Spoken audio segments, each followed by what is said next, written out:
In the autumn of 1888, a woman sat alone in a drawing room on Fifth Avenue, composing a list that would determine the social fate of an entire generation. The room itself was appointed in the French manner, with Gobelins tapestries and gilt furniture imported from the ateliers of Paris, but the woman who occupied it was entirely American, descended from Dutch merchants who had arrived in New Amsterdam before it became New York.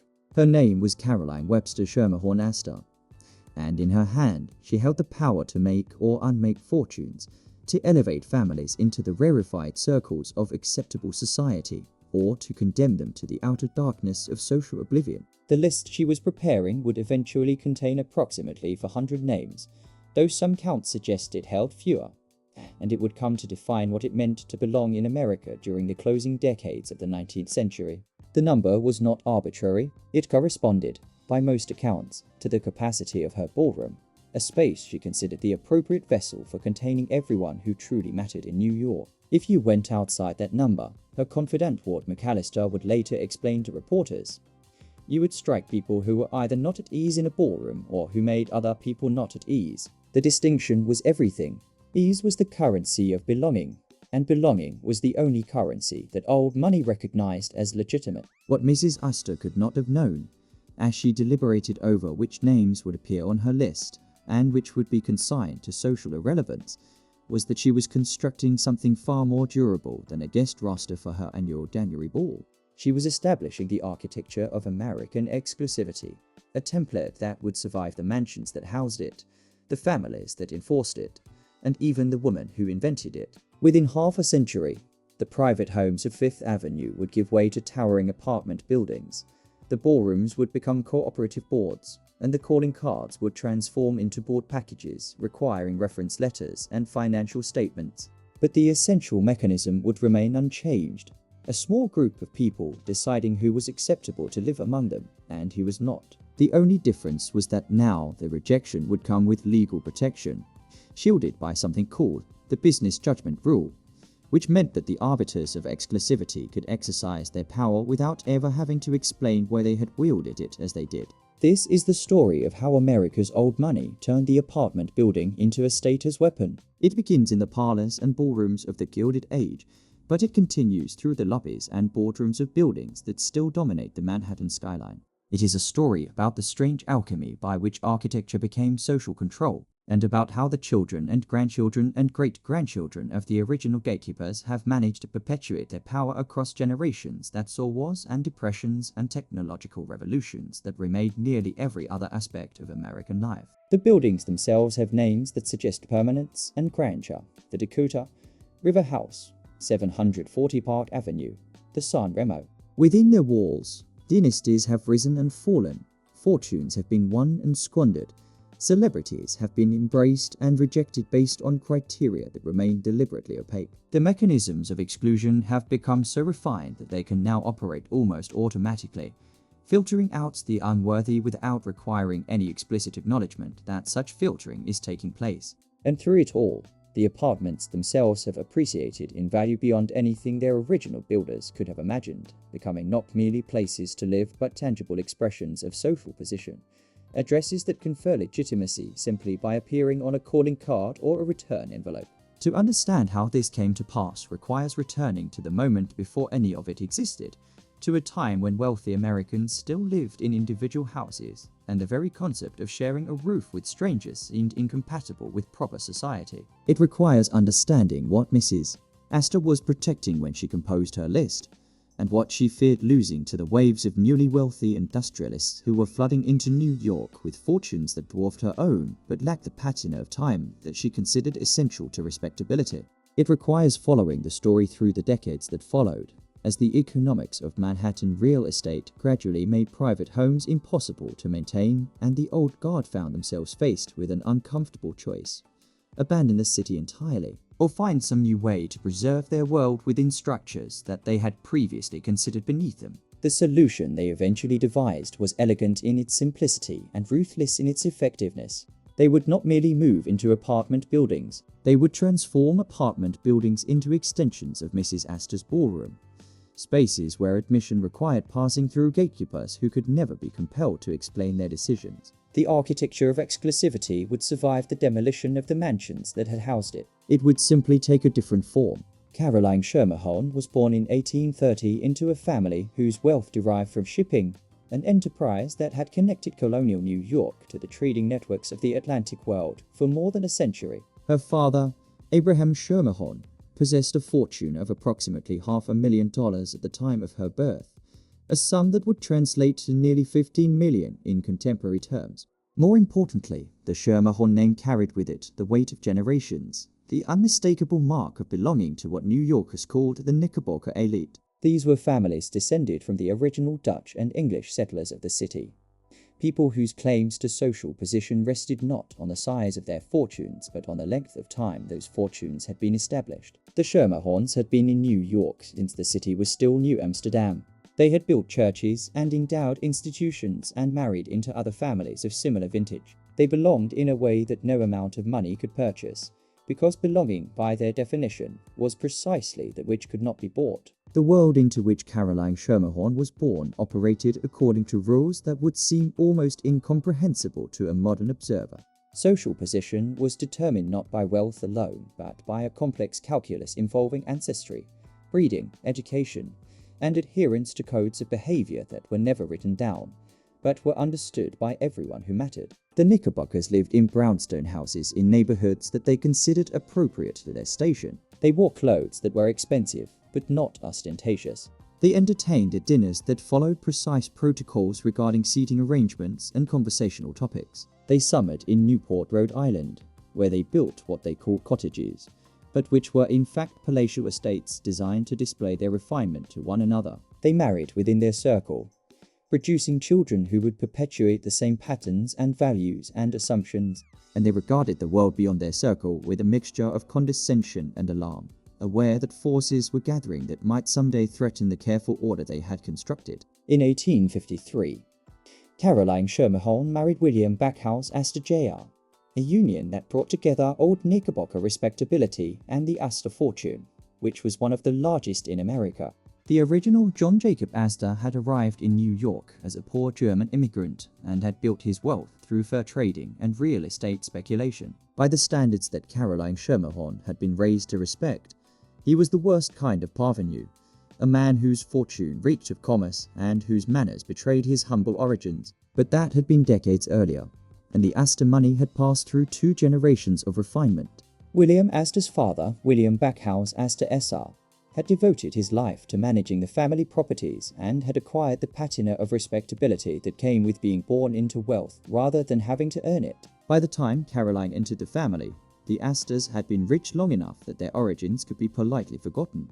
The marriage united social legitimacy with financial power, and it positioned Caroline to become something that America had never quite had before, an unquestioned arbiter of who belonged and who did not. The transformation did not happen immediately. For the first decade of her marriage, Caroline Astor was occupied primarily with raising her children, 4 daughters, and a son who would later perish on the Titanic. She entertained modestly, as was expected of a young matron of her class, and she deferred to her sister-in-law, the wife of her husband's elder brother, who was considered the Mrs. Astor by virtue of her husband's seniority. But during the years following the Civil War, something began to change in New York. The conflict that had torn the nation apart had also created opportunities for immense wealth, and a new class of industrialists and financiers was emerging with fortunes that made the old Knickerbocker families seem almost modest by comparison. Cornelius Vanderbilt, whose family had been in America for generations but had never been considered socially acceptable,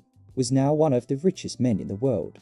His descendants were building mansions on Fifth Avenue that dwarfed anything the Astors or Schermerhorns had ever constructed. Similar stories were playing out across the city, as railroad barons and steel magnates and oil tycoons sought to convert their financial success into social acceptance. For the old guard, this represented an existential threat. The entire system of Knickerbocker supremacy depended on the assumption that social position could not be purchased, that belonging required the kind of family history and inherited manners that money alone could never provide. But the new money was simply too large to ignore. The Vanderbilts could build houses that made the Astor residence look like a cottage. They could throw parties that cost more than an entire Knickerbocker family's annual income. They could buy art and hire servants and travel to Europe and do everything that the old families did, only on a grander scale. The question was whether they would be allowed to do these things as equals, admitted to the drawing rooms and ballrooms where New York society gathered, or whether they would remain forever on the outside, possessed of everything that money could buy, but denied the one thing it supposedly could not: acceptance by people who considered themselves their betters. Caroline Astor made her choice, and in doing so she defined the terms on which the battle would be fought. She would become the gatekeeper, the one person whose approval was necessary and sufficient for entry into the innermost circles of New York society. She would establish rules and enforce standards and grant or withhold her favor based on criteria that she alone would determine. The Vanderbilts might have more money, but she had something they lacked: the authority to decide who mattered.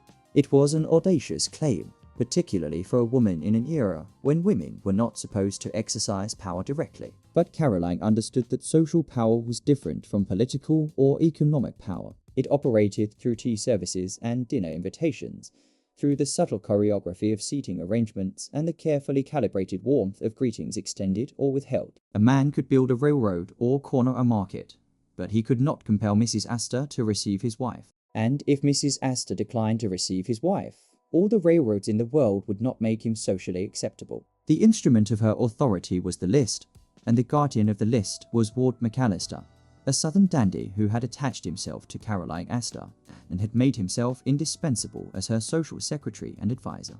McAllister was not himself from an old family, but he had cultivated the old families so assiduously that he knew their genealogies and their preferences and their rivalries better than they knew themselves. He understood that what Caroline needed was a system, a way of codifying the informal rules that had governed Knickerbocker society and turning them into something that could be invoked with authority. The list was his solution.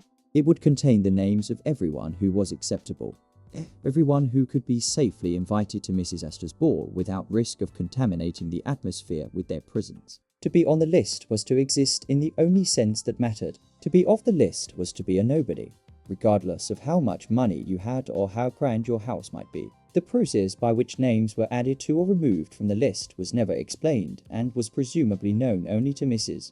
Astor and McAllister themselves. This opacity was essential to the list's power. If there had been clear criteria for inclusion, then anyone who met those criteria could have claimed a right to belong. But by keeping the standards murky and the decision-making process invisible, Mrs. Astor ensured that her authority could never be challenged or circumvented. She could exclude anyone she wished, for any reason or no reason at all, and no one could accuse her of violating her own rules because no one knew what those rules were. The list became a kind of social currency, infinitely valuable precisely because its basis was arbitrary. To be included was a mark of favor that could not be earned through effort or achievement. It could only be granted by the one person who held the power to grant it, and she exercised that power according to her own inscrutable judgment. The 400, as McAllister eventually christened them, became a phenomenon in American life that persisted long after the specific individuals on the list had died or lost their fortunes. The phrase itself entered the language as a shorthand for the social elite, the people who mattered, the insiders whose acceptance conferred legitimacy. Newspapers reported on the doings of the 400 with an intensity that would later be reserved for movie stars and athletes who had been invited to Mrs. Astor's ball and who had been conspicuously omitted. What had Mrs. Astor worn, and what did her choice of jewelry indicate about her mood or her intentions? These were questions of consuming interest to readers who would never themselves receive an invitation, but who understood that the world Mrs. Astor had created was the world that counted, the arena in which the real drama of American life was being enacted. The factories and the stock exchanges and the political conventions were merely background noise. What mattered was who was dancing with whom at Mrs. Astor's ball, and whether the Vanderbilts had finally been admitted or were still being kept at bay. The Vanderbilts, in fact, became the test case that would define the limits of Mrs. Astor's power. The Commodore Cornelius Vanderbilt had died in 1877, leaving a fortune of approximately $100 million to his son William Henry. That fortune had continued to grow, and by the 1880s, the Vanderbilts were building a row of mansions on Fifth Avenue that transformed the character of the street entirely. The most magnificent was the triple palace that William Henry constructed for himself and two of his daughters at the corner of Fifth Avenue and 51st Street. a brownstone behemoth that occupied an entire block and was decorated with a profusion of carved stone and wrought iron that announced to all who passed that money was no object. The house was designed to impress, and it did impress, but impression was not the same as acceptance. Mrs.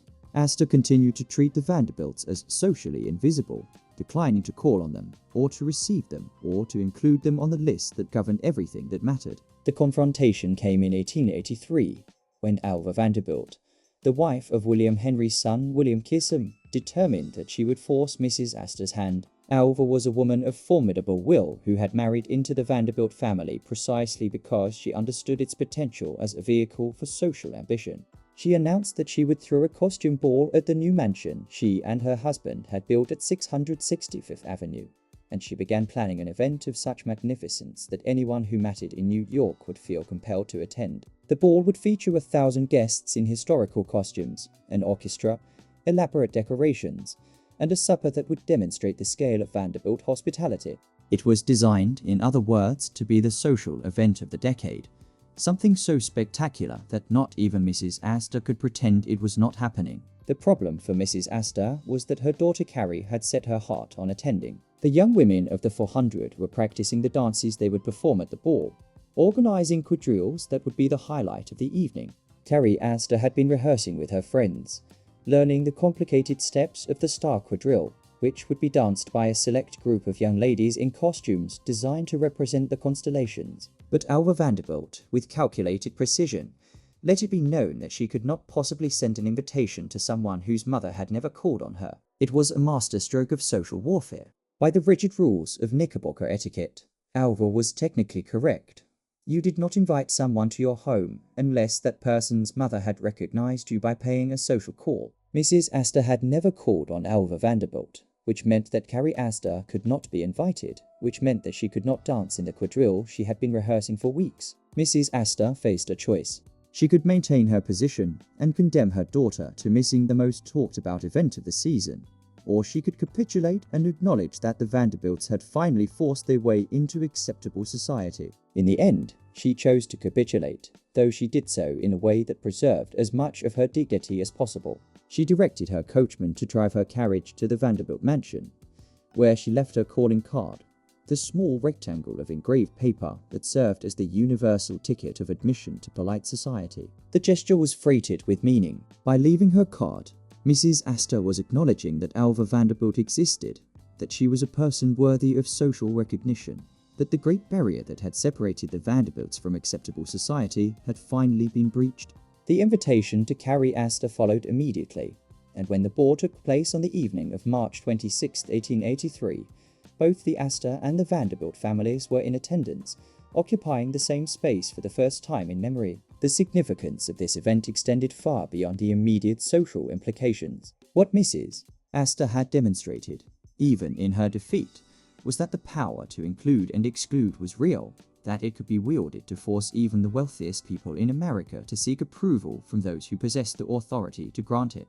The Vanderbilts had won their battle, but they had won it on Mrs. Astor's terms, by forcing her to acknowledge them rather than by simply ignoring her and creating their own alternative social world. The framework she had established remained intact, even as the names of those who were included within it changed. There would still be a list, still be a gatekeeper, still be a process by which the acceptable were distinguished from the unacceptable. The only question was who would control the process and what criteria they would use to make their determinations. Mrs.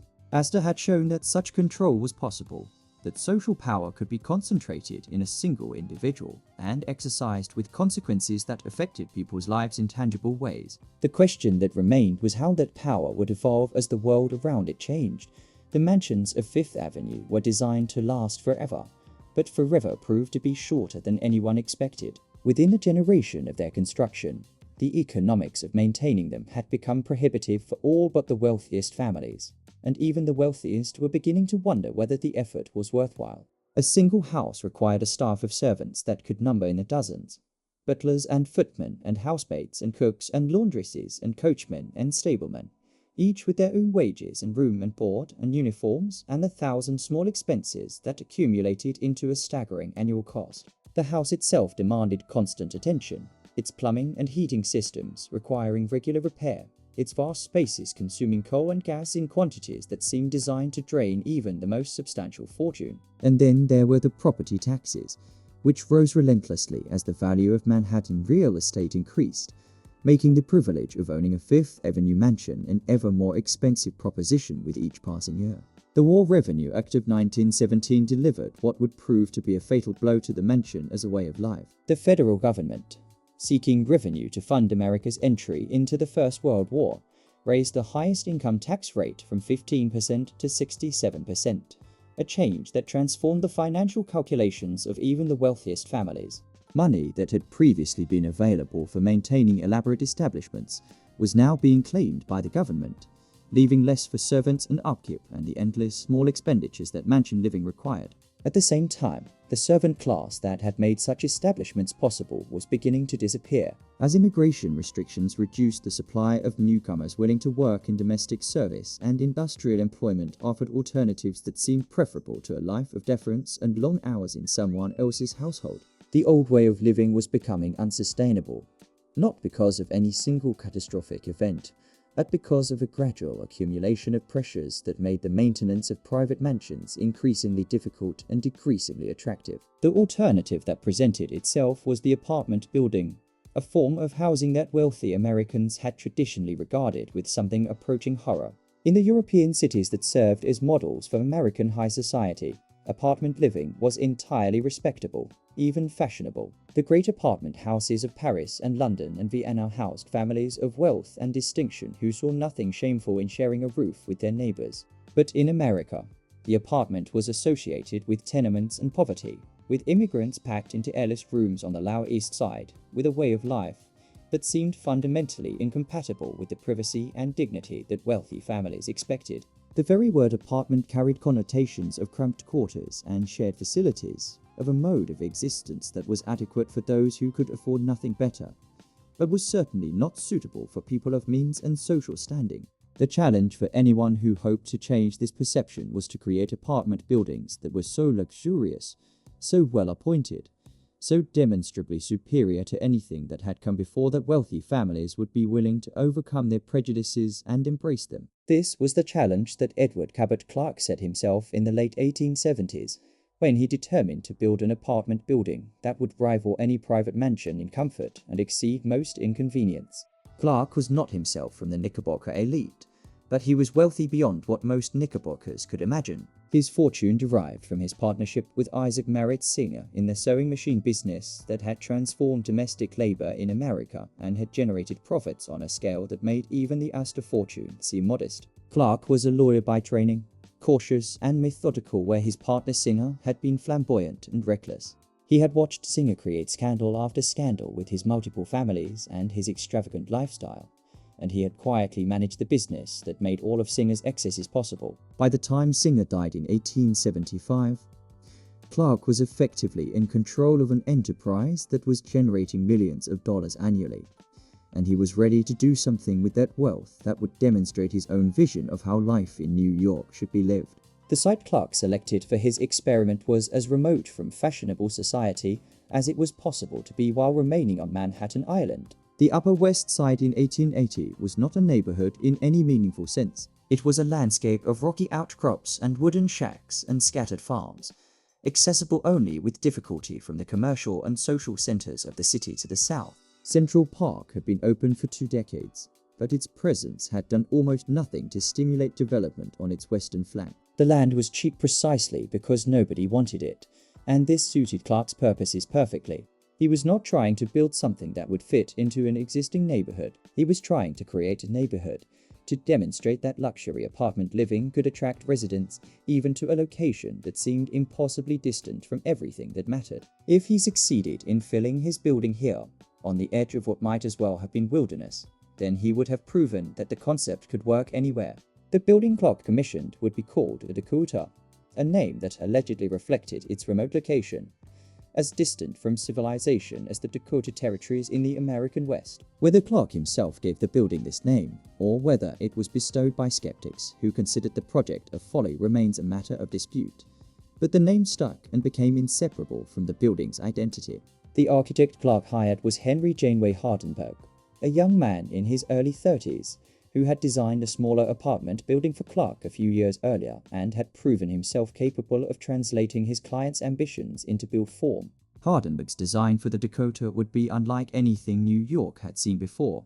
A massive structure that combined elements of German Renaissance architecture with practical innovations, designed to make apartment living as comfortable and private as life in a mansion. Construction began in October 1880 and continued for 4 years, during which time the Dakota rose from the undeveloped lot of the Upper West Side like a fortress transplanted from medieval Europe.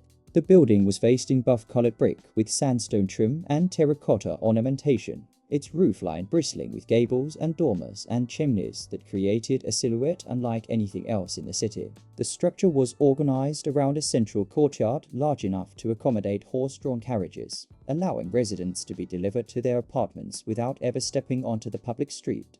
Separate entrances and elevators served residents and servants, maintaining the rigid class distinctions that wealthy families expected while eliminating the inconvenience of encountering delivery men or domestic workers in the public spaces of the building. The apartments themselves were designed to be unique, no two exactly alike, ranging from modest 4-room units to sprawling establishments with 15 or 20 rooms that rivaled the mansions they were meant to replace.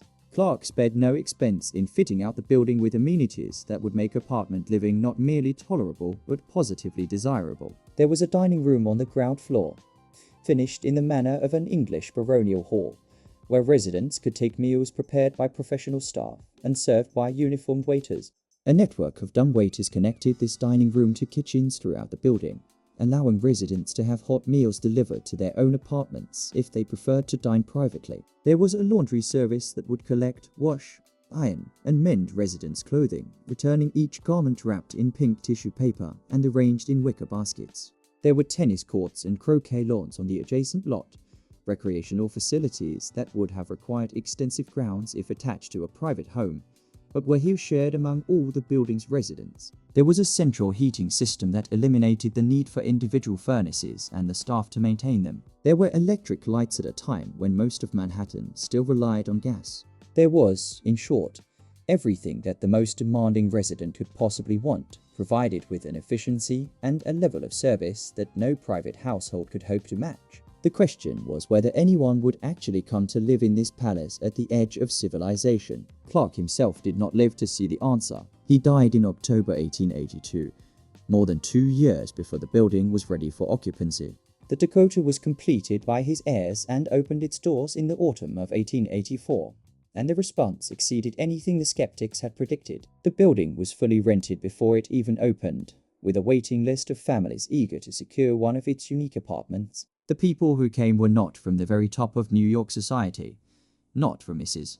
Astor's 400, but they were prosperous and respectable, lawyers and merchants and brokers who represented the solid upper middle class that was expanding rapidly in post-Civil War America. They came because Clark's gamble had paid off, because the Dakota really was a better way to live than struggling to maintain a private house with inadequate staff and endless expenses. They came because the building offered something that had not existed before in America: luxury without burden, the pleasures of wealth without its endless responsibilities. The success of the Dakota transformed the way Americans thought about apartment living, but it did not immediately transform the attitudes of the old money elite. The families who belonged to Mrs. Astor's world were not yet ready to abandon their mansions for shared residences, no matter how luxurious those residences might be. The distinction between owning a private home and renting space in a building remained. For them, a distinction between genuine wealth and something less, between people who could afford to live as they pleased and people who had to accommodate themselves to circumstances. The Dakota might be acceptable for lawyers and merchants, but it was not yet acceptable for the descendants of the Dutch patroons or the heirs of the great fortunes that had been established in the previous generation. That transformation would come, but it would take another 2 decades and the work of an architect whose name would eventually become synonymous with the buildings that housed the wealthiest families in New York.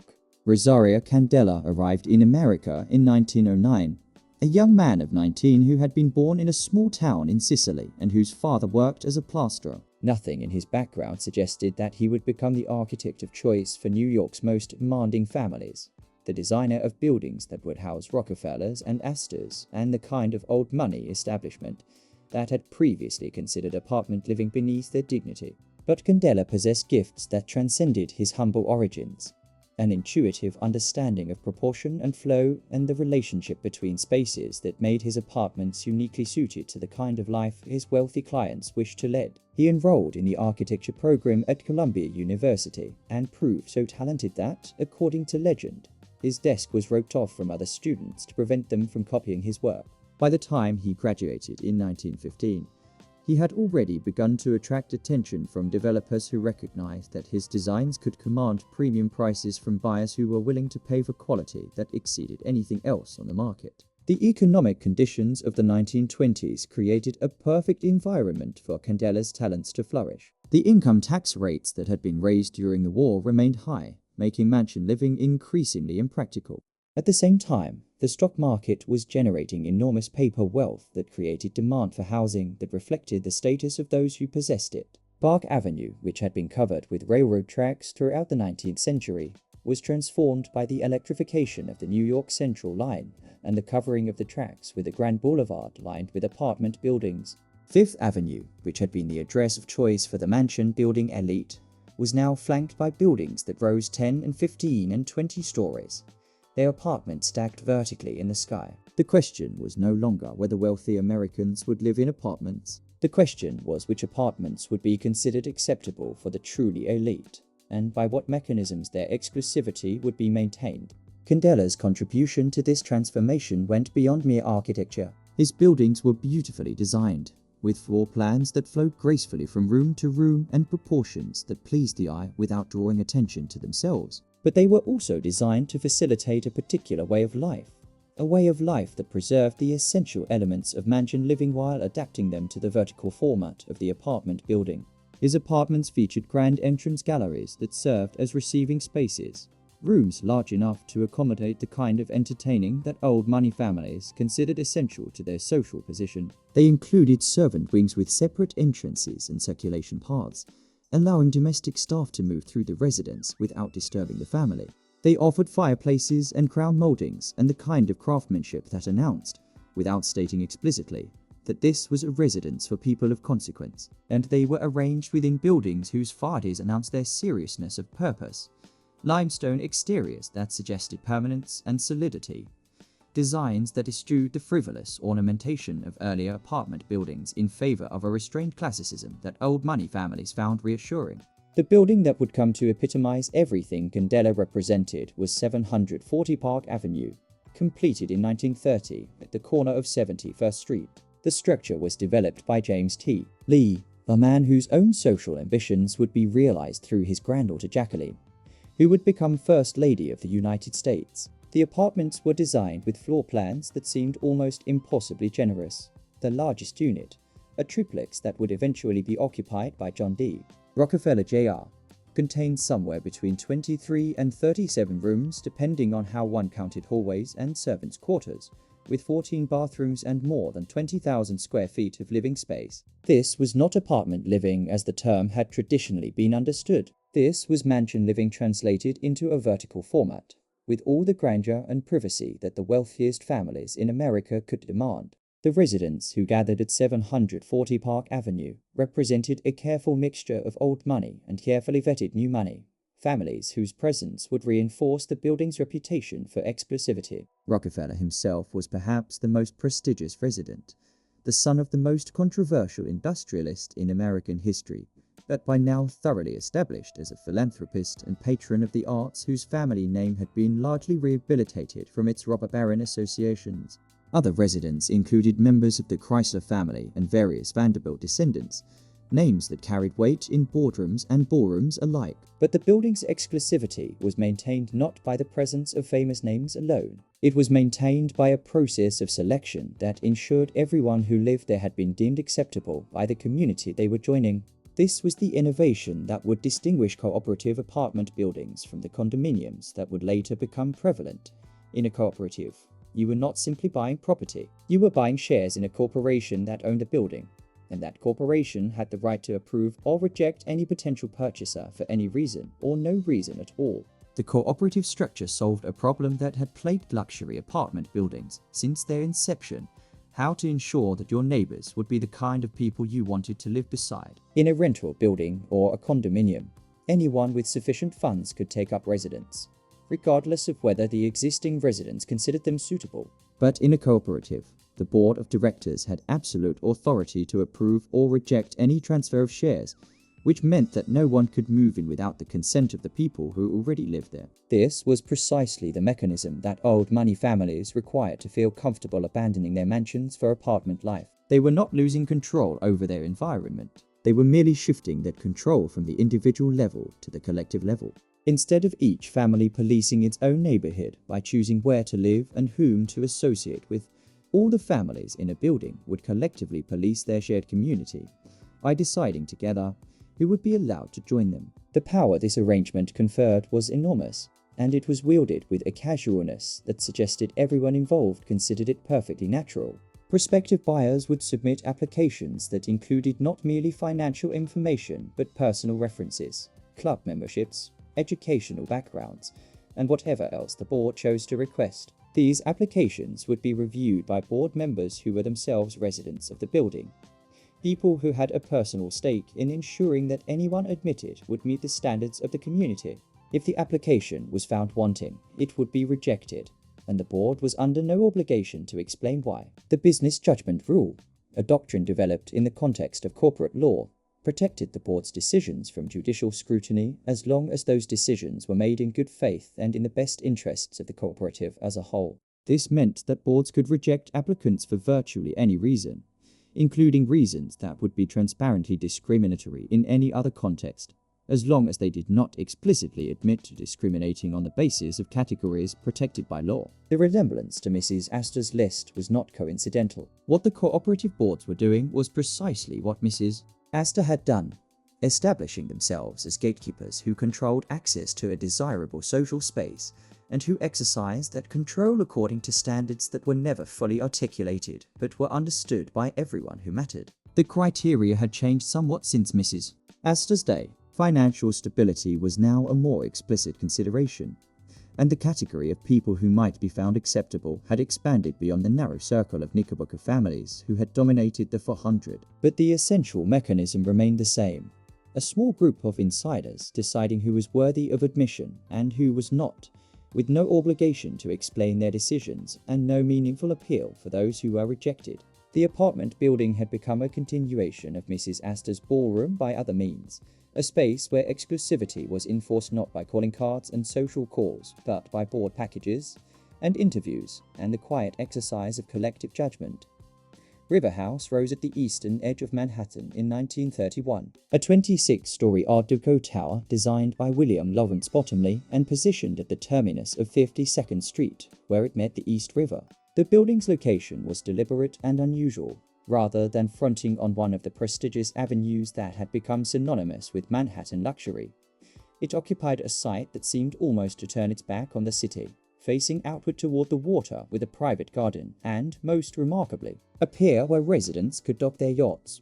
This amenity would later be last to the construction of the FDR Drive, which carved a highway along the waterfront and severed the building from its direct connection to the river. But in its early years, River House offered something that no other apartment building could match: the experience of arriving home by water, of tying up your boat and walking directly into a private courtyard where liveried doormen awaited your arrival. The residents who gathered at River House were not merely wealthy. They represented a particular stratum of wealth, people whose fortunes had been established long enough to acquire the patina of respectability and whose names appeared in the social register that had succeeded Mrs. Astor's list as the official roster of acceptable society. The building's cooperative board was famously selective, rejecting applicants with a frequency and arbitrariness that became legendary in New York real estate circles. The criteria for rejection were never announced and never explained, but patterns emerged over time that suggested what the board was looking for, and more importantly, what it was determined to exclude. Celebrities were generally unwelcome, regardless of their wealth, because celebrities attracted attention and attention was incompatible with the discretion that River House residents considered essential to their way of life. People whose wealth derived from entertainment or retail or other activities deemed insufficiently dignified were similarly excluded, even if their fortunes exceeded those of the families already in residence. And there were whispers, never confirmed but widely believed, that the board's rejection sometimes reflected prejudices that went beyond mere snobbery into territory that would later be recognized as discriminatory. The case that brought these whispers into public view involved Gloria Vanderbilt, whose name should have been a guarantee of admission to any building in New York. She was a Vanderbilt, after all, descended from the very family whose acceptance by Mrs. Astor had marked the beginning of the end for the old Knickerbocker exclusivity. Her personal fortune was substantial, her social connections impeccable, her name recognizable to anyone who followed the doings of American high society. She had already been a resident of River House in her youth, when she had lived in the tower suite of her cousin, Cornelius Vanderbilt Whitney. She had every reason to believe that her application to purchase an apartment would be approved without difficulty. Instead, in 1980, the board rejected her application, and the rejection became a scandal that exposed the mechanisms of cooperative exclusivity to public scrutiny in a way that nothing had done before. The reason for the rejection was never officially stated, but the speculation centered on Vanderbilt's close friendship with Bobby Short, the debonair African-American pianist who had performed for decades at the C.F. Carlisle and who was widely believed to be more than a friend to the twice-widowed socialite. Whether Vanderbilt was actually romantically involved with Short, and whether the board's rejection was motivated by racial prejudice, remained matters of dispute that were never definitively resolved. Vanderbilt filed a lawsuit alleging discrimination, but she eventually dropped the case, reportedly after Short himself urged her to let the matter rest. The building's board maintained that the rejection had been based on concerns about unwanted publicity, a reason that was both plausible and conveniently vague. The episode demonstrated the power that cooperative boards wielded and the difficulty of challenging that power even when discrimination seemed apparent. The business judgment rule protected the board's decision from meaningful judicial review, and the absence of any requirement to state reasons made it impossible to prove that the stated reasons were pretextual. River House was not the only building whose rejection list became as famous as its roster of residents. Across town, on Central Park West, the San Remo had established itself as the premier address for a slightly different clientele, people whose wealth derived from entertainment and the creative arts rather than from the industrial and financial fortunes that dominated Park Avenue and Fifth Avenue. The building had been designed by Emery Roth, an architect whose work rivaled Candela's in defining the character of Manhattan's residential streets, and it featured the twin towers that would become his signature, dramatic vertical elements that rose above the building's base and provided its most prestigious apartments with unobstructed views of Central Park and the Manhattan skyline. The San Remo had opened in 1930, just as the stock market crash was plunging the country into depression, and it had struggled financially for years before finding its footing as the address of choice for Hollywood directors and Broadway stars, and the kind of cultural figures who might not be welcome at River House, but who possessed wealth and accomplishments that commanded respect in their own right. The Madonna rejection became the San Remo's equivalent of the Gloria Vanderbilt affair, a moment when the building's exclusionary practices were exposed to public attention and became the subject of widespread comment. In 1985, the pop star applied to purchase an apartment in the building, offering $1.2 million for a 12-room unit that would have provided her with the kind of space and prestige that her recent success seemed to warrant. She was 26 years old, riding the wave of fame that had made her one of the most recognizable performers in the world, possessed of a fortune that was growing with each passing month. By any financial measure, she was qualified to purchase the apartment she sought, but the board rejected her application, reportedly because of concerns that her presence would attract paparazzi and fans who would disturb the quiet that existing residents considered essential to their lives in the building. The rejection was confirmed by Diane Keaton, who was a member of the San Remo's board at the time and who was reported to have been the only board member who voted in favor of Madonna's application. The irony was not lost on observers. Keaton was herself a celebrity, an actress who had won an Academy Award and whose fame exceeded Madonna's at that moment in time.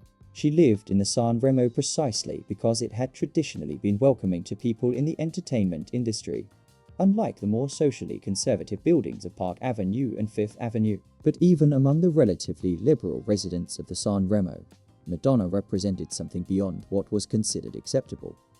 a level of celebrity and controversy that threatened to transform the building from a discreet haven into a circus. The board's rejection was not based on financial inadequacy or social unsuitability in the traditional sense. It was based on a judgment that Madonna's very presence would change the character of the building in ways that existing residents found unacceptable. The pattern repeated itself across the city's most prestigious addresses, a litany of rejections that became a kind of badge of honor for the buildings that issued them, and a source of humiliation for the celebrities and moguls who found themselves turned away.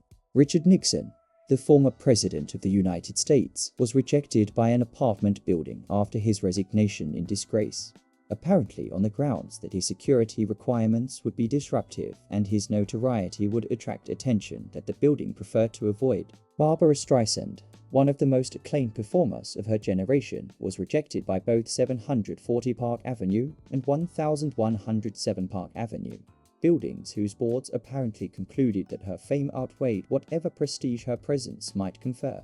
Elizabeth Taylor, Neil Sedaka, Billy Joel, Cher, Melanie Griffith, and Antonio Banderas, Alex Rodriguez, the filmmaker Judd Apatow. The list of those who had been turned away from prestigious cooperatives grew into a roster that seemed almost designed to demonstrate that money and fame were not enough, that there were standards of acceptability that transcended mere wealth and that could be enforced without explanation or appeal. The buildings themselves seemed to compete for the honor of being considered the most exclusive, their rejection list serving as proof of their discriminating standards. This was the inversion of normal market logic, in which sellers compete for buyers and exclusivity is measured by price rather than by the difficulty of gaining admission. In the world of Manhattan cooperatives, price was almost incidental. What mattered was whether you could pass through the gauntlet of board review, whether your application would survive scrutiny by people who owed you nothing and who were free to reject you for reasons they would never have to disclose. The process had become ritualized, with applicants submitting elaborate board packages that included not merely financial statements but personal references, photographs, lists of club memberships and board affiliations and charitable activities. Anything that might demonstrate that the applicant was the kind of person who would fit into the community they hoped to join. The packages were reviewed by board members who met in closed sessions to discuss the merits of each application, their deliberations protected by the same confidentiality that shielded the decisions themselves from public scrutiny. The human cost of these rejections was rarely discussed, but was real nonetheless. Applicants who were turned away experienced not merely inconvenience but humiliation. The knowledge that they had been found wanting by a group of strangers who had examined their lives and concluded that they were not good enough. The rejection came after the applicant had already negotiated a purchase price with the seller, had perhaps already begun planning their move into the new apartment, had shared with friends and family the news that they would soon be living at a prestigious address. To have all of this collapse because a board had exercised its discretion to say no was to experience a kind of social death, a public demonstration that one's money and accomplishments were insufficient to earn acceptance by people who considered themselves superior. Some applicants responded by disappearing from public view, nursing their wounds in private and eventually finding other places to live. Others responded with lawsuits that rarely succeeded, but that at least allowed them to feel they had done something rather than simply accepting their fate. The remarkable thing was how durable this system proved to be, how thoroughly it survived the social changes that transformed nearly every other aspect of American life during the decades following Mrs. Astor's death. The civil rights movement had made explicit discrimination illegal in most contexts, but cooperative boards continued to exercise their judgment in ways that seemed to reflect preferences that could not be openly stated. The rise of new money from technology and finance had created fortunes that dwarfed the old industrial wealth, but the buildings that housed that old wealth remained gatekept by boards whose members often had no direct experience of the industries that were generating the new fortunes. The culture had become more egalitarian in its rhetoric, more suspicious of inherited privilege and aristocratic pretension, but the mechanisms of exclusion continued to operate largely as they had for a century, protected by legal doctrines and social norms that made challenging them nearly impossible. The building that epitomized this durability was the Dakota itself, which had been converted to cooperative ownership in 1961 after 3/4 of a century under the control of the Clark family. The conversion had been precipitated by a crisis. Stephen Carlton Clark, the last family member to own the building, had died and bequeathed it to a charitable foundation, which discovered that New York law prohibited charitable organizations from holding property that did not generate profit. The Dakota, which the Clark family had maintained more as a legacy than as an investment, keeping rents artificially low and providing services that no profit-seeking owner would have offered, suddenly faced the prospect of being sold to a developer who would tear it down and replace it with a modern tower. The residents organized to save their home, raising the funds necessary to purchase the building and convert it into a cooperative in which they would collectively own the very walls that surrounded them. The cooperative conversion transformed the Dakota from a rental building into something altogether different. A community that was responsible for its own governance and that possessed the power to determine who would be allowed to join. The board that was established to manage this community quickly became as selective as any in the city, perhaps more so because of the building's unique history and the intensity of attachment that its residents felt. John Lennon and Yoko Ono were accepted in 1973, but that acceptance did not guarantee that others would be similarly welcomed. The building developed a reputation for turning away applicants whose wealth and fame seemed to guarantee their acceptance elsewhere, as if the Dakota's residents were determined to prove that their building operated by different rules than the mere money palaces of Park Avenue. The mechanisms of exclusion at the Dakota were the same as those at other cooperatives, but they were wielded with a particular intensity that reflected the building's unusual character. Board packages were scrutinized with care that sometimes bordered on obsession. Applicants were questioned about their reasons for wanting to live in the building, about their understanding of its history and culture, about their willingness to respect the privacy of their neighbors. The building's residents included celebrities, but those celebrities were expected to conduct themselves with discretion, to refrain from drawing attention to the building or to their presence within it. The unwritten rule was that the Dakota was a place where one could be famous without being a spectacle, where the normal relationship between celebrity and public attention was suspended in favor of something more private and more dignified. This culture of discretion made the events of December 8, 1980, all the more shocking and all the more definitional for everything the Dakota represented. On that evening, John Lennon returned home from a recording session with his wife, Yoko Ono, stepping out of his limousine and walking toward the building's entrance as he had done countless times before. A young man who had been waiting outside approached him and called his name,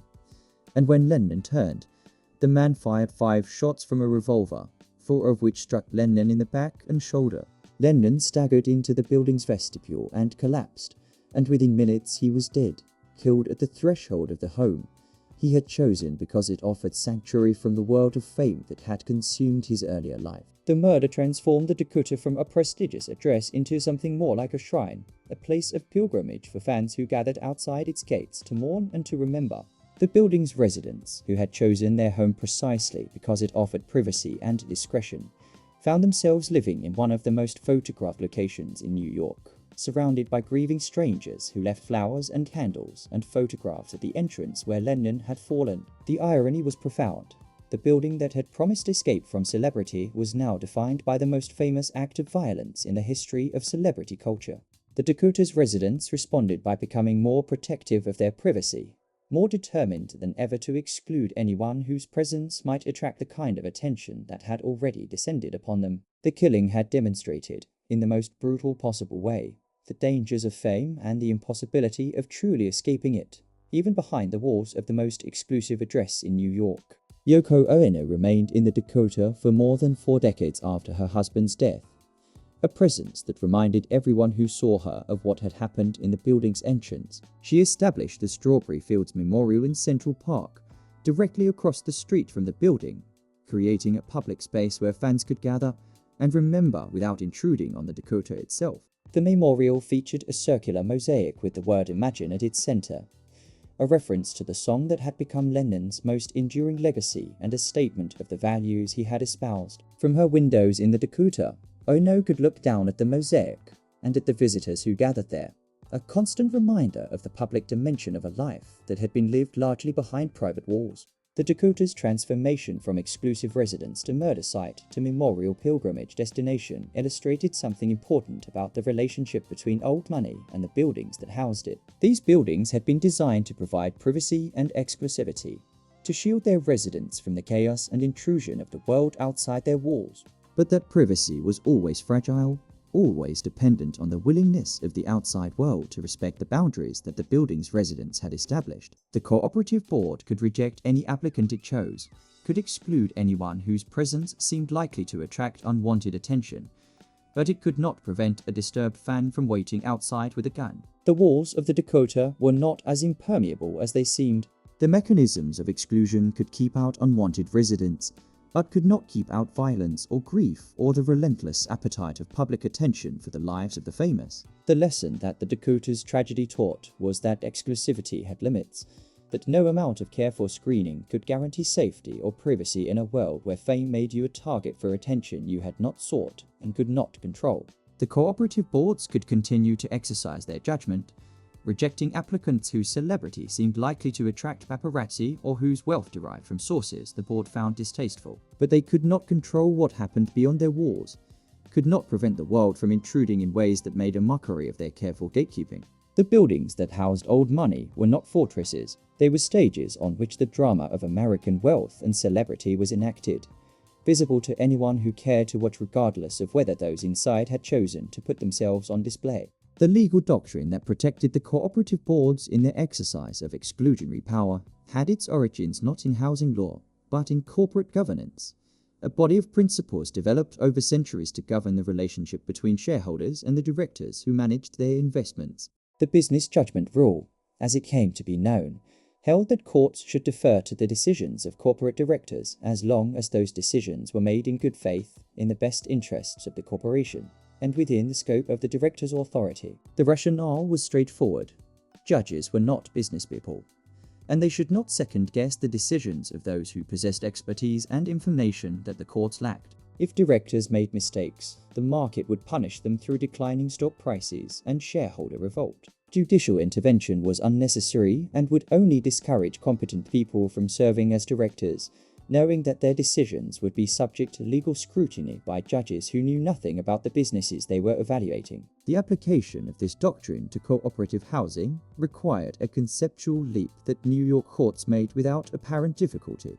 A cooperative corporation was, after all, a corporation with directors and shareholders and all the formal apparatus that the business judgment rule had been developed to protect. The fact that the corporation's primary activity was housing people rather than manufacturing widgets or providing services seemed irrelevant to the legal analysis.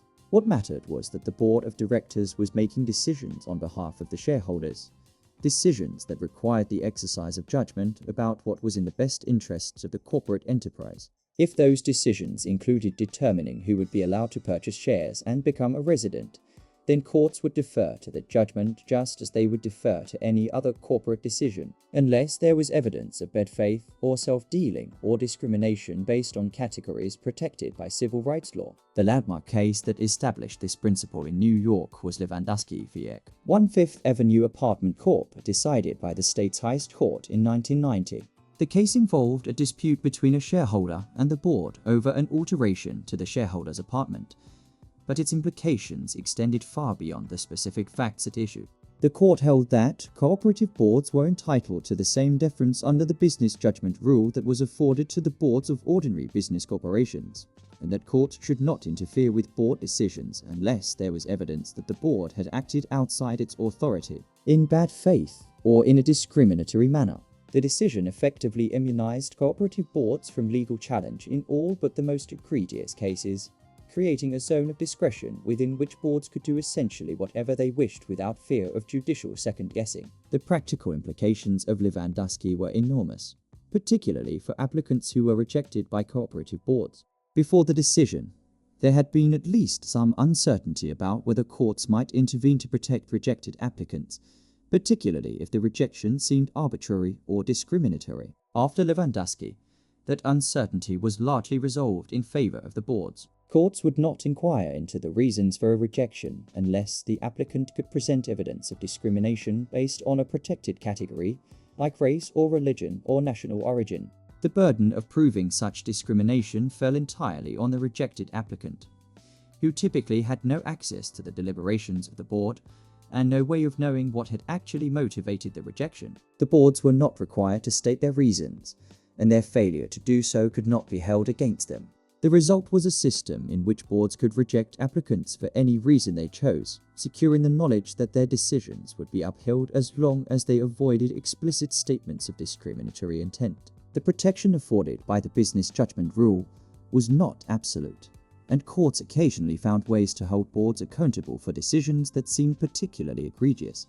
In cases involving allegations of racial discrimination, courts sometimes allowed lawsuits to proceed to discovery, permitting rejected applicants to investigate the board's deliberations and potentially uncover evidence of discriminatory motivation. But these cases were rare and their outcomes uncertain, and the prospect of expensive litigation was often enough to discourage rejected applicants from pursuing legal remedies even when they believed they had been treated unfairly.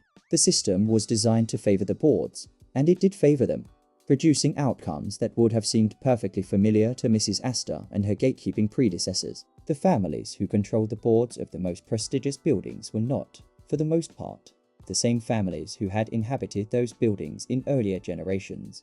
The original residents of 740 Park Avenue and River House and the Dakota had included industrialists and financiers whose fortunes had been made in steel and railroads and banking.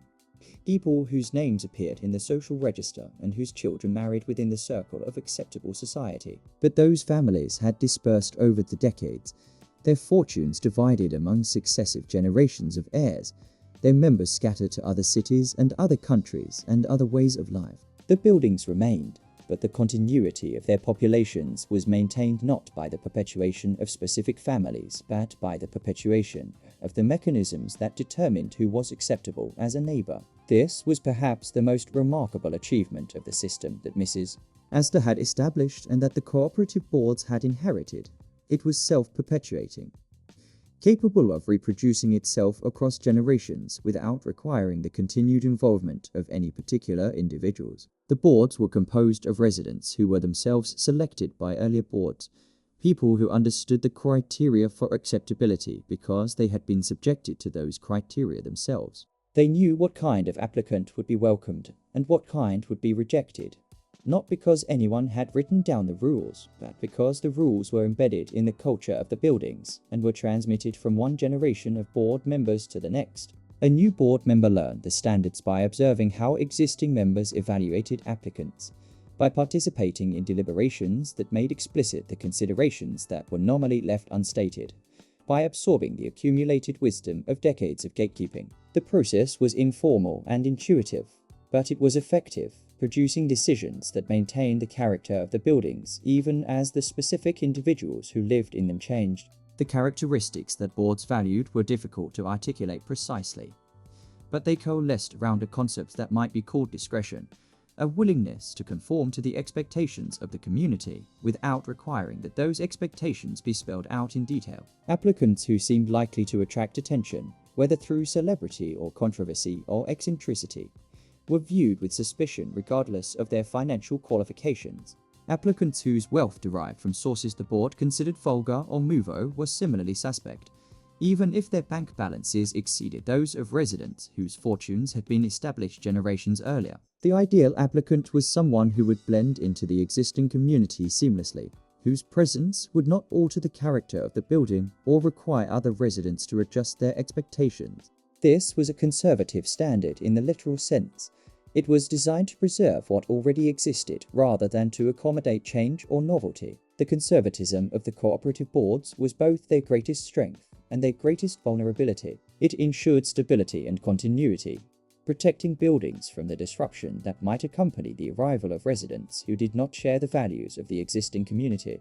But it also made the buildings resistant to change, slow to adapt to shifts in social norms and expectations, potentially vulnerable to charges of discrimination when their gatekeeping practices ran afoul of evolving legal standards. The same discretion that allowed boards to maintain their communities also allowed them to exclude people for reasons that might be considered prejudiced or unfair, and the business judgment rule protected those exclusions from scrutiny.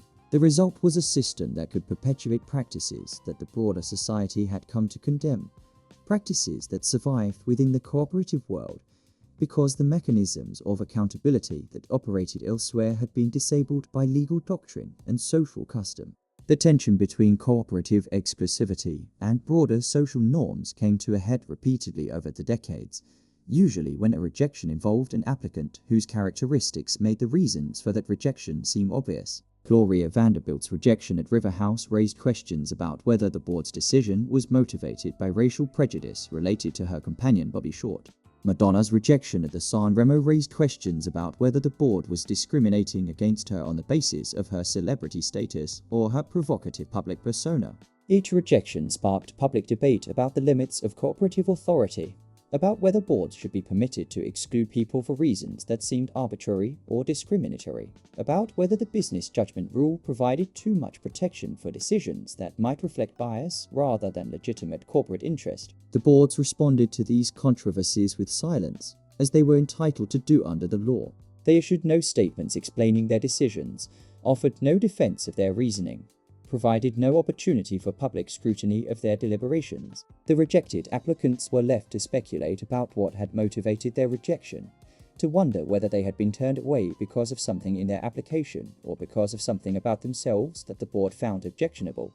The uncertainty itself was a form of control, a way of maintaining power by refusing to be held accountable for its exercise. If boards had been required to state their reasons, those reasons could have been challenged and debated and potentially found wanting. By remaining silent, the boards preserved their authority intact, immune from the kind of second-guessing that transparency would have made possible. The children and grandchildren of Mrs. Astor's 400 had found, in the cooperative board, an instrument perfectly suited to perpetuating the exclusivity that their ancestors had established. The mechanisms were different. Board packages instead of calling cards, interviews instead of social calls, financial statements instead of genealogies.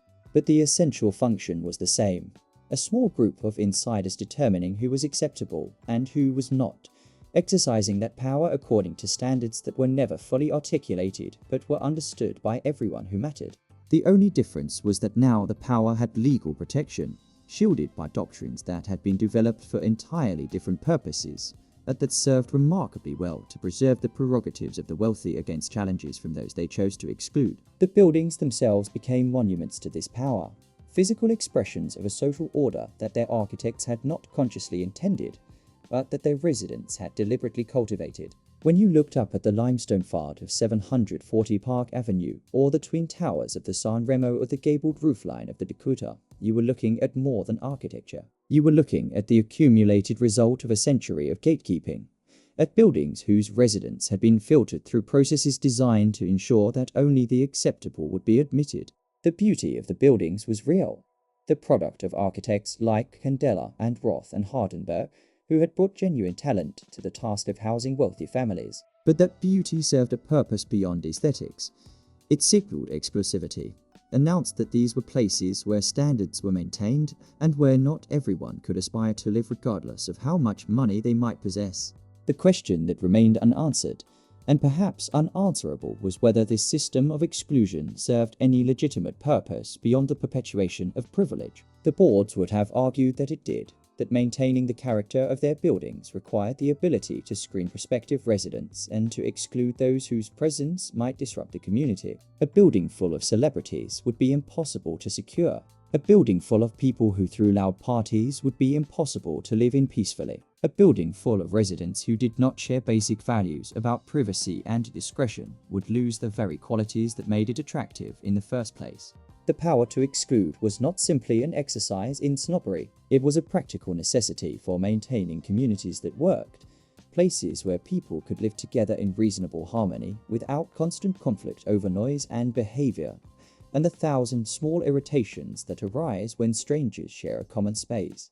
But the critics of the system would have responded that these practical concerns could be addressed through other means, through noise ordinances and house rules, and all the mechanisms that govern behavior in communities that did not claim the power to exclude based on social acceptability. The real purpose of cooperative gatekeeping, they would argue, was not to maintain functional communities, but to maintain exclusive communities, places that were valued precisely because not everyone could get in. The rejections of Madonna and Gloria Vanderbilt and all the others had nothing to do with noise or security. They had to do with the perception that these applicants did not belong, that their presence would dilute the exclusivity that made the buildings valuable. The boards were not solving practical problems, they were defending privilege. using the legal protections afforded by the business judgment rule to perpetuate a system of social stratification that the broader society had supposedly rejected. The truth probably lay somewhere between these positions, in the recognition that cooperative boards served multiple purposes simultaneously, and that disentangling those purposes was nearly impossible. They did maintain communities, screening out applicants who might cause genuine problems and preserving the character of buildings that had developed over decades. But they also preserved privilege, perpetuating patterns of exclusion that had their roots in an era when explicit discrimination was considered not merely acceptable but desirable. The same mechanism that kept out noisy neighbors also kept out people whose wealth came from the wrong sources or whose celebrity attracted the wrong kind of attention. The business judgment rule protected all of these functions equally, making no distinction between legitimate community maintenance and illegitimate social exclusion. The boards operated in a zone of discretion where these categories blurred together, where practical concerns and prejudiced preferences were impossible to distinguish from the outside. The Manhattan that had given birth to the cooperative apartment building had been a city dominated by manufacturing and commerce, a place where fortunes were made in tangible enterprises like shipping and steel and railroads. The residents who gathered in the first luxury cooperatives were industrialists and their heirs, people whose wealth derived from factories that employed thousands and from infrastructure that connected the nation. Their world was hierarchical and stable, organized around family dynasties that perpetuated themselves across generations and around social institutions that changed slowly, if at all. The cooperative board was well suited to this world, a mechanism for preserving continuity in communities that valued continuity above all else, a way of ensuring that the neighbors you had today would be replaced, when they departed, by people who resembled them in essential ways. But the Manhattan that emerged in the final decades of the 20th century was something altogether different, a city transformed by forces that the original cooperative builders could not have imagined. The manufacturing that had sustained the city's economy had largely departed, replaced by an economy centered on finance and media and the knowledge industries that generated value through manipulation of information rather than transformation of raw materials. The fortunes being made in this new economy were different in kind from the fortunes of the industrial age. They arrived suddenly, often to people who had no family history of wealth, and they departed just as suddenly when markets turned or innovations became obsolete. The hedge fund managers and private equity titans who now possessed the largest fortunes in the city had often accumulated their wealth in a single generation, sometimes in a single decade, through activities that were opaque even to sophisticated observers and that produced nothing tangible that could be pointed to as the source of their riches. The cooperative boards of the most prestigious buildings found themselves confronting a dilemma that would have been incomprehensible to their predecessors. The applicants now seeking admission were often wealthier than any of the existing residents, possessed of fortunes that dwarfed the inherited wealth that had traditionally dominated these buildings. A single successful hedge fund manager might be worth more than all the families in a building combined, capable of paying cash for an apartment and meeting any financial requirement the board might impose. But these new fortunes lacked the patina of time that the boards had traditionally required, the sense of establishment that came from wealth that had passed through multiple generations. The applicants were often young, often from backgrounds that had no connection to the Knickerbocker elite or the social register families that had populated these buildings in earlier eras. They had money, in quantities that exceeded anything the original residents had possessed, but they did not necessarily have the other qualities that boards considered essential to membership in their communities. The response of the boards was instructive, revealing the adaptability of a system that had been designed for a world that no longer existed. Some buildings maintained their traditional standards, rejecting applicants whose wealth was too new or whose sources of income were too volatile, even at the cost of losing sales to qualified buyers who would have strengthened the building's finances. These buildings prided themselves on their exclusivity, on their willingness to turn away money in service of standards that transcended mere financial qualification. They pointed to their rejection lists as evidence of their discriminating taste, proof that their communities could not be purchased by anyone with a large enough check. The very fact that wealthy applicants had been turned away was, for these buildings, a badge of honor, a demonstration that the mechanisms of exclusion remained intact and that the cooperative model still functioned as its creators had intended. Other buildings took a different approach, recognizing that the new wealth could not be ignored indefinitely. and that maintaining standards developed for the industrial age might doom their communities to irrelevance. These buildings began to accept applicants whose fortunes derived from finance and technology and the other new industries, provided those applicants demonstrated the discretion and willingness to conform that boards considered essential. The criteria for acceptability shifted subtly but significantly. What mattered was not so much where the money came from or how long it had been in the family, but whether the applicant would fit into the existing community without disruption. A hedge fund manager who was willing to be quiet and unobtrusive, who understood that his neighbors valued privacy above all else, might be welcomed even if his wealth was measured in months rather than generations. A technology entrepreneur who had amassed a fortune through an initial public offering might be accepted if he demonstrated the right attitude, the willingness to defer to the community's expectations rather than imposing his own standards. This accommodation represented both a survival strategy and a subtle corruption of the cooperative ideal. The buildings that adapted to the new wealth remained financially viable, able to maintain their physical plant and provide the services their residents expected, while buildings that refused to adapt sometimes struggled to attract qualified buyers and fell into disrepair.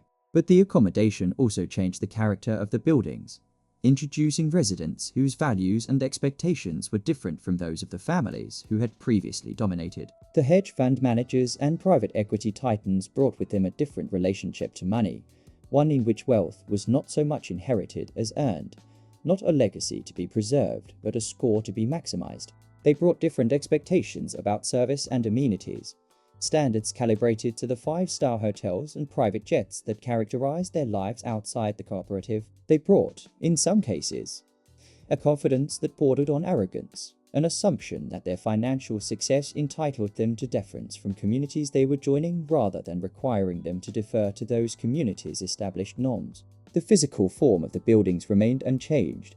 The limestone facades and the Art Deco lobbies preserved exactly as Candela and Roth had designed them. But the social form was evolving in ways that the original architects and residents could not have anticipated. The cooperative boards continued to exercise their gatekeeping function, screening applicants and rejecting those they considered unsuitable. But the criteria for suitability had shifted, reflecting changes in the broader society that even the most insular communities could not entirely resist. Money still mattered, but it was no longer sufficient. What mattered was whether the applicant would fit in, whether they understood the expectations of the community they were joining, whether they possessed the particular combination of wealth and discretion that the boards had come to require. The system was adapting, as all systems must adapt, but it was adapting in ways that preserved its essential function, the maintenance of exclusivity through mechanisms of selection that remained beyond the reach of democratic accountability. The celebrities who had been rejected in earlier decades might have found the new standards ironic.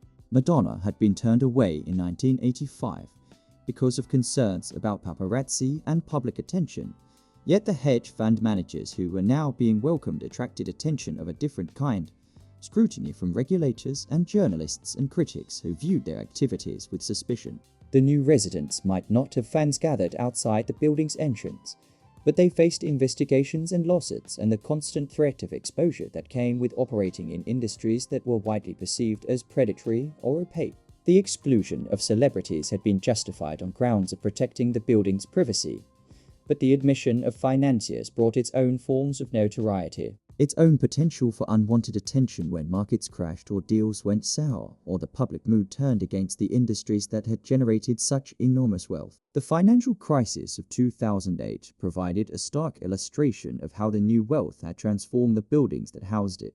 The hedge fund managers and investment bankers who had congregated in places like 740 Park Avenue found themselves at the center of a catastrophe that wiped out trillions of dollars of wealth and plunged the global economy into recession. Many of them saw their own fortunes diminished, their leveraged positions turning from assets to liabilities as markets collapsed. The buildings that had welcomed them discovered that the financial stability they had assumed was more precarious than they had believed, that fortunes built on borrowed money could evaporate as quickly as they had been accumulated. Some residents were forced to sell their apartments at losses, or to rent them out in violation of building policies, or to default on the assessments that maintained the building's common spaces. The cooperative model, which depended on the financial stability of every shareholder, proved vulnerable in ways that the original designers had not anticipated. The crisis also exposed the extent to which the new residents had transformed the building's relationship to the broader society. The families who had inhabited these addresses in earlier generations had been industrialists whose wealth derived from activities that, whatever their other merits or demerits, were tangible and comprehensible. Steel mills and railroads and factories were visible enterprises, employing thousands of workers and producing goods that ordinary people used in their daily lives. The connection between the wealth that built these buildings and the labor that sustained the American economy was direct and obvious, even to those who resented the inequalities that such wealth represented. But the hedge fund managers and private equity titans who now dominated these addresses operated in a world that was opaque to ordinary observers, generating returns through strategies that seemed to have no relationship to productive activity. Their wealth was abstracted from the real economy in ways that made it both more vulnerable to sudden reversal and more difficult to justify to a public that was increasingly skeptical of finance as a route to prosperity. The buildings themselves seemed to take on a different meaning in this context. No longer simply prestigious addresses where wealthy families chose to live, but symbols of a system that many Americans viewed with suspicion or hostility. When reporters documented the concentration of billionaires at 740 Park Avenue, they were making a point not about architecture, but about inequality, about the way that wealth had become concentrated in the hands of a small elite while ordinary Americans struggled with stagnant wages and rising costs. The address that had once signified social acceptance now signified something else: the separation of the very wealthy from the concerns and experiences of everyone else. Their withdrawal into enclaves where they could live among their own kind without having to confront the consequences of the system that had made their wealth possible. The cooperative boards continued to function as they always had, screening applicants and maintaining the exclusivity of their communities. But the significance of that exclusivity had shifted in ways that the boards themselves might not have fully recognized. They were no longer simply preserving a way of life that had been established by Mrs. Astor and her successors. They were participating in a broader social phenomenon, the concentration of wealth and the segregation of the wealthy from everyone else. Their gatekeeping served not only to maintain the character of individual buildings, but to reinforce patterns of inequality that had become a defining feature of American society. The mechanisms they employed were the same as ever: board packages and interviews, and the exercise of discretion protected by the business judgment rule. But the context had changed, and with it, the meaning of what they were doing.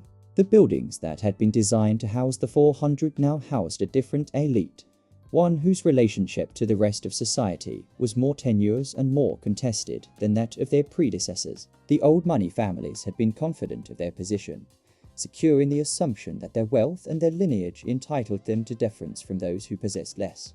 They had built their mansions and their apartment buildings as expressions of that confidence, architectural statements of permanence and legitimacy. But the new money that now dominated these addresses was less secure, more aware of its contingency, more vulnerable to the shifts in public opinion that could transform yesterday's masters of the universe into today's villains. The buildings provided a kind of camouflage, a way of borrowing the legitimacy of an earlier era to cloak fortunes that had been made through means that many Americans viewed with suspicion. The irony was that the very mechanisms of exclusion that had been designed to protect old money from new were now being used to protect new money from scrutiny. The business judgment rule that had allowed cooperative boards to reject applicants on the basis of social unsuitability now allowed them to reject anyone who might attract the wrong kind of attention, whether that attention came from fans and paparazzi or from journalists and regulators. The buildings had become fortresses not just of privilege but of privacy, places where the wealthy could retreat from a world that was increasingly hostile to their interests. The cooperative structure, with its emphasis on discretion and its legal protections against accountability, was perfectly suited to this new function. It allowed the residents to choose their neighbors according to criteria they need never disclose, to maintain communities that were insulated from the social and political pressures that were mounting against extreme wealth. This transformation had consequences that extended beyond the buildings themselves and their immediate residents. The concentration of wealth in exclusive enclaves reinforced the patterns of segregation that characterized American cities. The separation of rich and poor into distinct neighborhoods with distinct experiences and distinct relationships to the institutions that govern their lives. The children who grew up in these buildings attended private schools with other wealthy children, formed friendships within a circle that was geographically and socially circumscribed, absorbed assumptions about their own place in the world that were shaped by their isolation from everyone who lived differently. They would become, in time, the next generation of board members, exercising the same gatekeeping function their parents had exercised, perpetuating patterns that had been established a century earlier and that showed no sign of weakening despite the social changes that had transformed nearly every other aspect of American life. The buildings themselves seemed to possess a kind of agency, a capacity to shape the lives of those who inhabited them in ways that transcended the intentions of architects and developers. Rosario Candela had designed his apartments with gracious proportions and flowing floor plans, rooms that accommodated the kind of entertaining that wealthy families considered essential to their social position. But he could not have anticipated how those rooms would be used decades after his death, how the drawing rooms he had designed for tea services and dinner parties would become venues for fundraising events and charity galas, how the servant quarters he had included would be converted into home offices and media rooms as the relationship between the wealthy and their domestic staff evolved. The buildings adapted to changing times, but they also shaped those times, imposing constraints and creating possibilities that influenced how their residents lived and thought about their lives. The experience of living in one of these buildings was qualitatively different from the experience of living elsewhere, even elsewhere in the same price range. A condominium offered ownership without community, the right to possess a space without the obligation to participate in its governance or to submit to the judgment of those who already possessed similar spaces. A rental offered convenience without commitment, the freedom to leave when circumstances changed without the burden of selling shares or finding an acceptable buyer. But the cooperative offered something else entirely. Membership in a community that had existed before you arrived and would continue after you departed. A place where your presence was conditioned on the approval of your neighbors, and where your neighbors' presence had been similarly conditioned. This was a different relationship to housing than most Americans experienced, a relationship that carried echoes of village life and extended family, of communities where everyone knew everyone else and where newcomers were subject to scrutiny before being accepted. The intimacy of cooperative living created bonds that were stronger than those typical of urban apartment buildings, where residents might live beside one another for years without ever learning each other's names. In a cooperative, you knew your neighbors because you had approved them, because you had reviewed their board packages and participated in interviews, and voted on whether they would be permitted to join your community. You saw them at annual meetings and in the hallways and in the shared spaces of the building, and you knew that they had been subjected to the same process of evaluation that you had endured.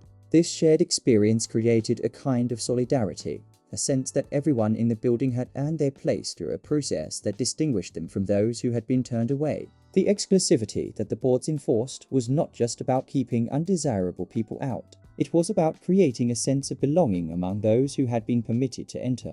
But this sense of belonging came at a cost, a narrowing of perspective that resulted from living among people who had been selected for their similarity to those already in residence. The cooperative model was designed to produce homogeneity, to screen out anyone who might disturb the existing equilibrium of the community. This was precisely its purpose, and it achieved that purpose with remarkable efficiency. But the homogeneity it produced had consequences for the worldview of those who inhabited it, creating communities where everyone shared similar assumptions about money and status and social acceptability, where challenges to those assumptions were rare because everyone who might have offered such challenges had been excluded before they could move in. The residents of these buildings lived in a bubble of their own making, insulated from the diversity of experience that characterized the city around them, surrounded by people whose presence confirmed their own sense of what was normal and acceptable. The children who grew up in these environments absorbed lessons about their place in the world that were both explicit and implicit. They learned that some people belonged and others did not. That belonging was determined by processes of evaluation that assessed not merely wealth but something more elusive, a fitness for membership that could be recognized but not easily defined. They learned that their families had passed these tests, that they lived where they lived, because they had been found acceptable by people whose judgment mattered. And they learned, by negative example, about the people who had been rejected, the celebrities and nouveau riches and various categories of undesirables who had sought admission and been turned away. These lessons shaped their understanding of social hierarchy, their assumptions about who was worthy of respect and who was not, their sense of their own position in a world that they came to see as naturally stratified into those who belonged and those who did not. The perpetuation of these attitudes across generations was perhaps the most significant achievement of the system that Mrs. Astor had established. The specific buildings might change, the specific families might rise and fall, but the patterns of exclusion remained remarkably consistent, producing communities that resembled each other in essential ways across more than a century of social transformation. The cooperative boards of the 21st century were applying criteria that Mrs. Astor would have recognized, even if the specific names on their approval lists would have meant nothing to her. They were distinguishing between those who fit and those who did not, exercising judgment about social acceptability that was protected by legal doctrines and supported by cultural norms, producing outcomes that maintained the separation of the wealthy from everyone else. The mechanisms had been updated for modern times, but their function remained unchanged, to provide wealthy families with a way of choosing their neighbors and excluding everyone they preferred not to live beside. The question of whether this system was just or unjust, beneficial or harmful, was not one that the system itself was designed to answer. The cooperative boards did not consider themselves moral philosophers. They considered themselves fiduciaries, responsible for maintaining the value of the properties their shareholders owned and for preserving the character of the communities those shareholders had joined. If their decisions perpetuated inequality or reinforced prejudice, that was not their concern. Their concern was whether the community they governed was functioning well and whether its members were satisfied with the way it was being managed. The broader social implications of their gatekeeping were invisible to them, or at least were not their responsibility. They were doing a job, exercising authority that had been delegated to them by the people they served, and they would continue doing that job as long as the people they served remained satisfied with the results. This narrow focus was both the strength and the limitation of the cooperative model.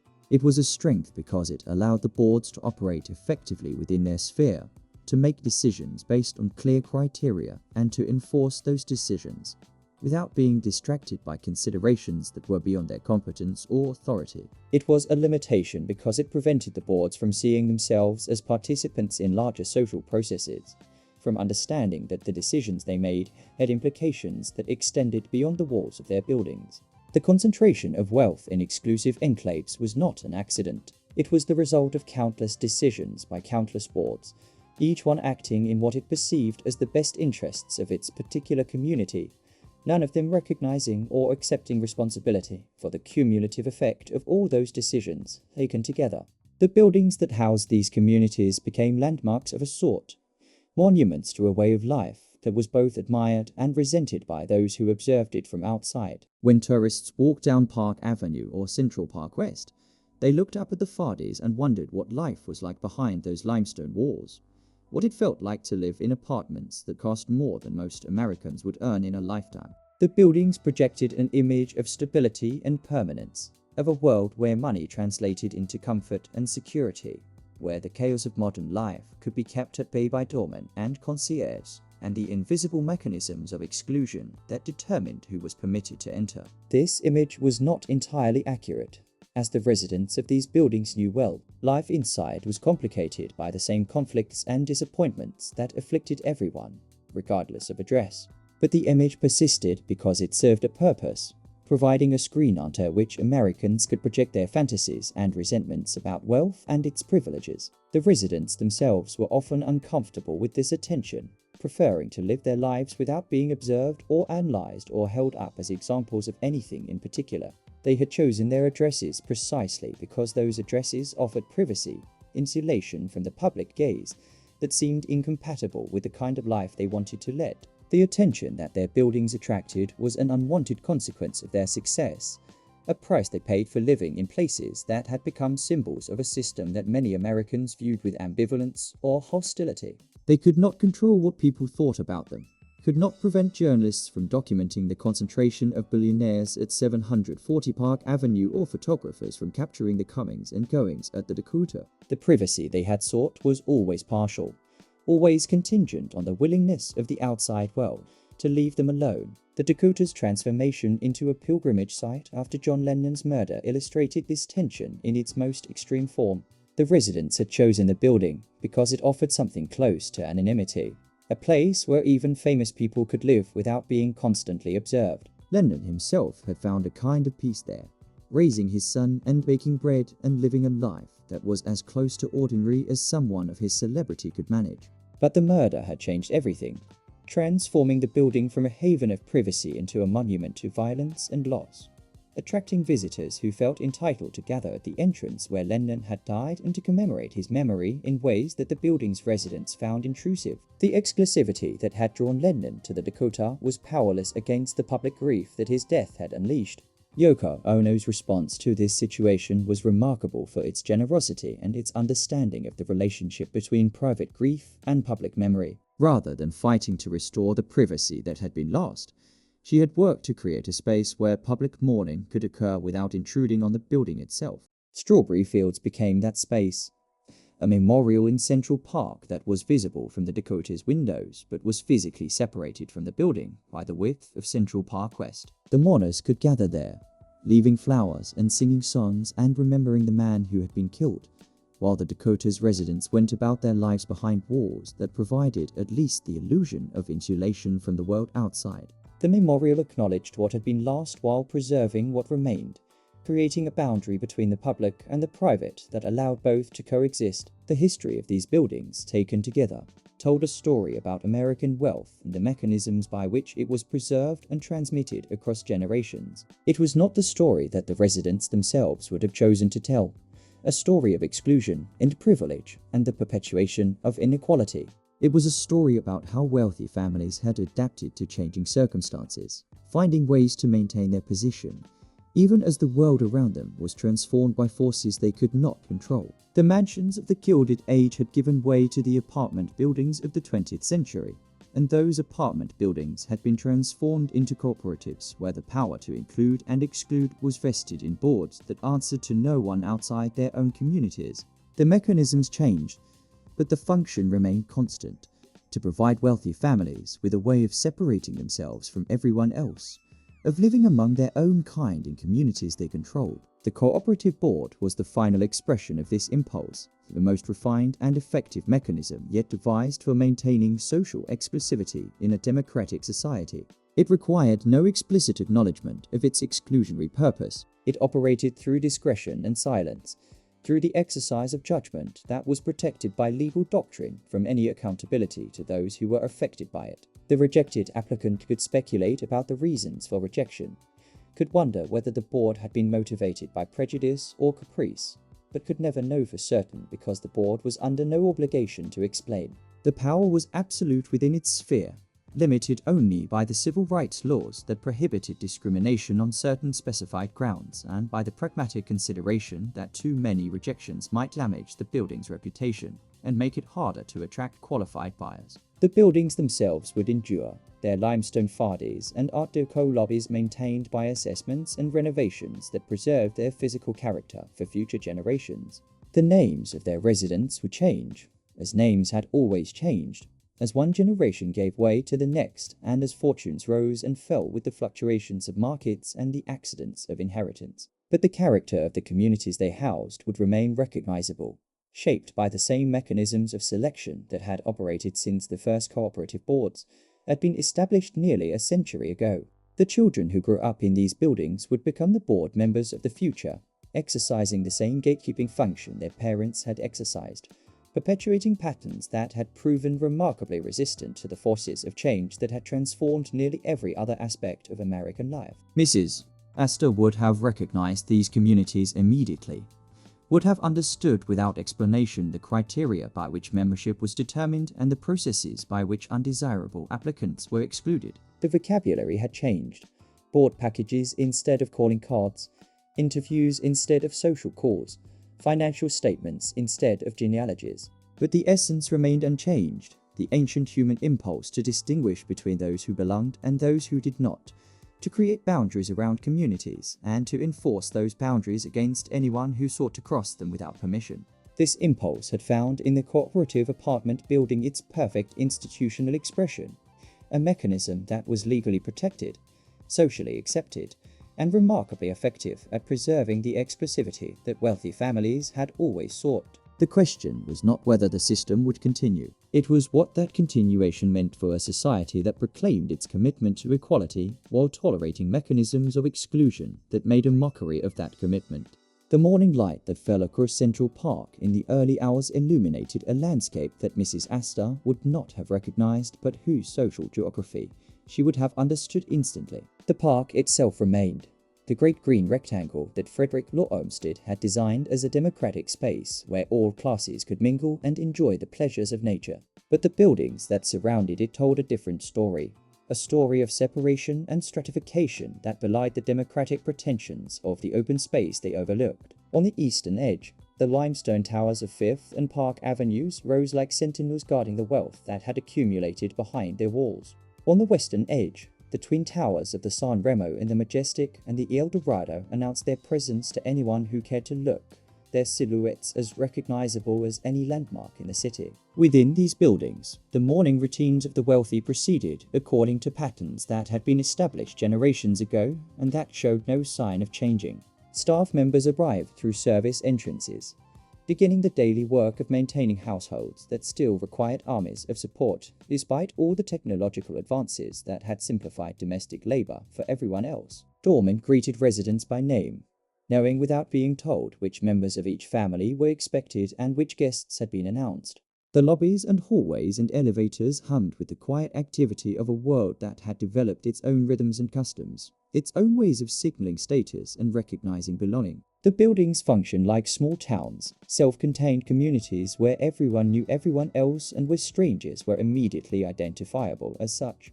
The value of these addresses had become almost beyond calculation, measured not merely in dollars per square foot, but in the intangible currency of prestige and acceptability that they conferred. An apartment at 740 Park Avenue or the Dakota or River House was more than a place to live. It was a credential, a demonstration of having arrived at a level of wealth and social acceptance that distinguished its possessor from the mere millionaires who might own comparable apartments elsewhere.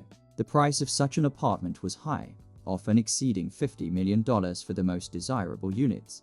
But the price was almost beside the point. What mattered was whether you could gain admission, whether the board would review your application and find you worthy of joining the community that already resided there.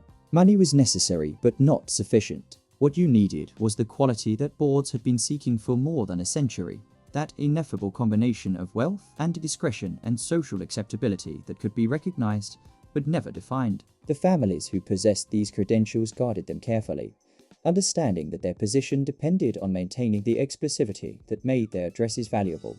They served on boards and participated in the gatekeeping that determined who would be admitted and who would be turned away. They attended the annual meetings and voted on the assessments and made decisions about the maintenance and improvement of the buildings they collectively owned. They were not merely residents. They were members of institutions that had history stretching back decades and that would continue long after they themselves had departed. The continuity of these institutions was their responsibility, a trust they held for future generations who would inherit not merely apartments but membership in communities that transcended any individual family. The mechanisms by which this continuity was maintained had become almost invisible, so deeply embedded in the culture of these buildings that no one thought to question them. A new applicant submitted a board package containing financial statements and personal references and whatever other documentation the board requested. The package was reviewed by a committee of residents who assessed the applicant's suitability according to criteria that had never been written down, but that everyone understood.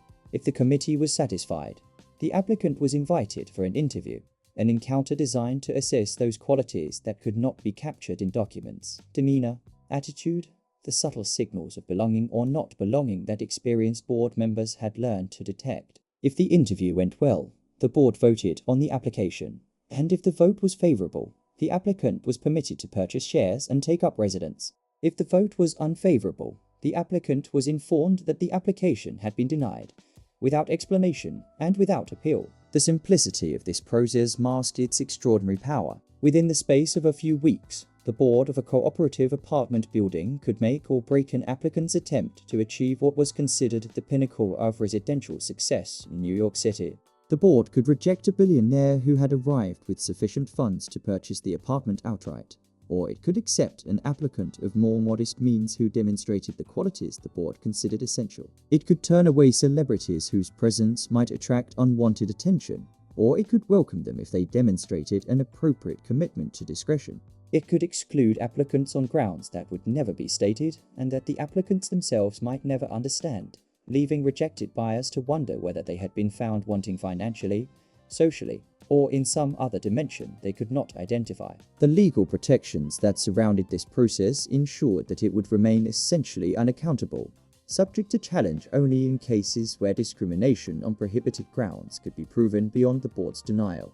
The business judgment rule provided a shield that was nearly impenetrable, requiring courts to defer to board decisions as long as those decisions were made in good faith and within the scope of the board's authority.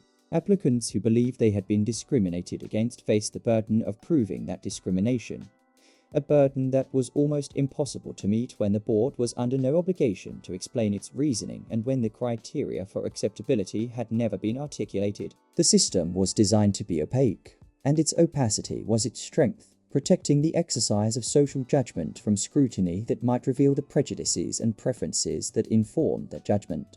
The buildings that housed these communities had become, over time, monuments to a particular vision of American life, a vision that valued exclusivity above accessibility and privacy above openness. They were beautiful buildings, designed by architects of genuine talent and maintained with care by generations of residents who understood their historical and aesthetic significance.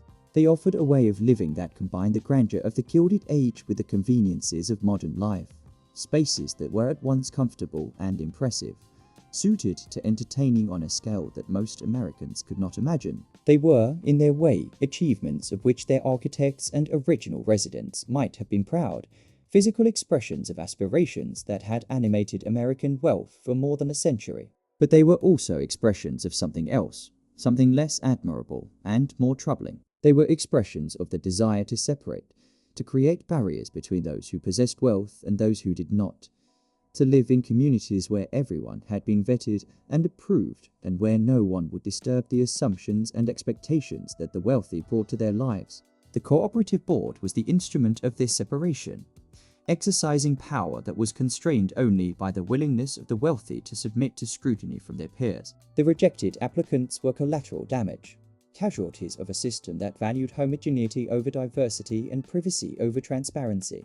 Their humiliation was the price of maintaining communities that congratulated themselves on their selectivity and that measured their success by the number of people they had turned away. The story of these buildings was not the story of American democracy, but of American aristocracy, the persistence of patterns of exclusion and privilege that the country's founding documents had explicitly rejected. The Constitution proclaimed that all men were created equal, but the cooperative boards operated according to a different premise, the premise that some people were more acceptable than others and that those who were acceptable had the right to choose who would be permitted to join them. This tension between democratic ideals and aristocratic practices had existed since the nation's founding, and it showed no sign of resolution. The buildings of Park Avenue and Central Park West were simply its most visible expression, architectural monuments to a way of life that many Americans resented, but that few had any power to change. The future of these communities was uncertain in ways that their residents might not have fully appreciated. The forces that had created them, the concentration of wealth and the legal protections that shielded private decisions from public accountability, were coming under increasing scrutiny from a society that had grown skeptical of extreme inequality and of the mechanisms that perpetuated it. The business judgment rule that protected cooperative boards might someday be modified or limited, subjecting their decisions to a level of review they had never previously faced. The social norms that supported exclusivity might evolve in directions that made the current practices seem anachronistic or offensive. The wealth that funded these communities might prove more volatile than their residents assumed, subject to the same forces of disruption that had transformed other seemingly permanent features of American life. But for now, the buildings remained, their facades glinting in the morning light, their doormen greeting residents by name, their boards meeting in closed sessions to review applications and render judgments that would determine who would be permitted to join their communities, and who would be turned away. The system that Mrs. Astor had established more than a century earlier continued to function, adapted to modern circumstances but unchanged in its essential purpose. The wealthy of New York still chose their neighbors, still maintained communities that were separated from the city that surrounded them, still exercised power that was protected from accountability by legal doctrine and social custom.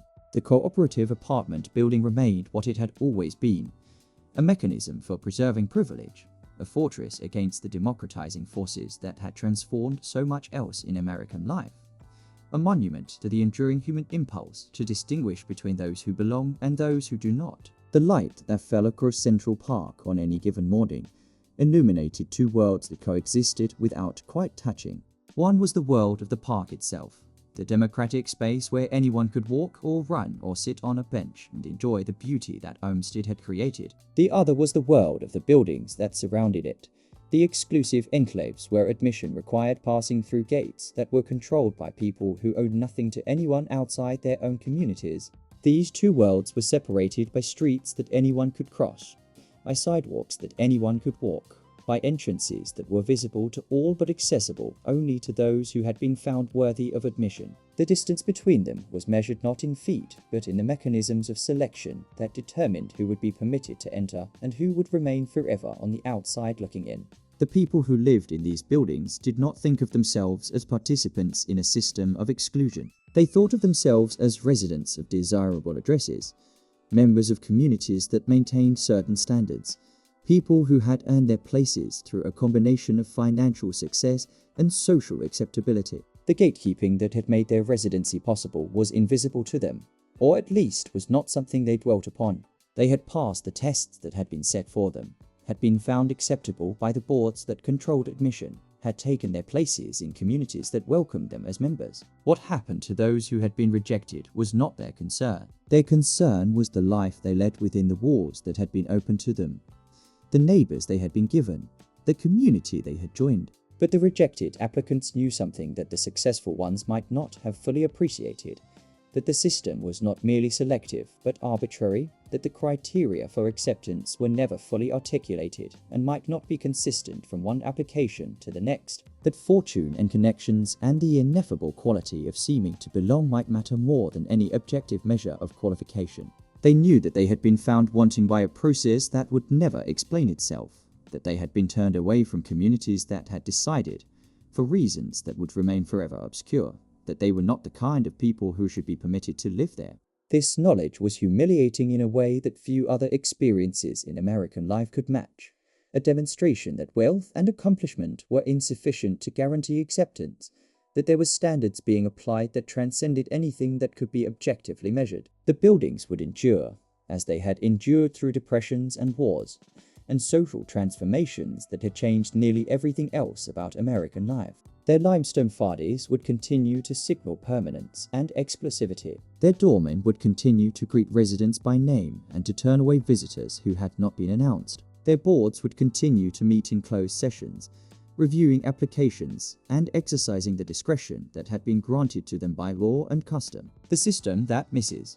Astor had established would perpetuate itself, as it had perpetuated itself for more than a century, producing communities that resembled each other in their essential characteristics even as the specific families who inhabited them changed with each passing generation.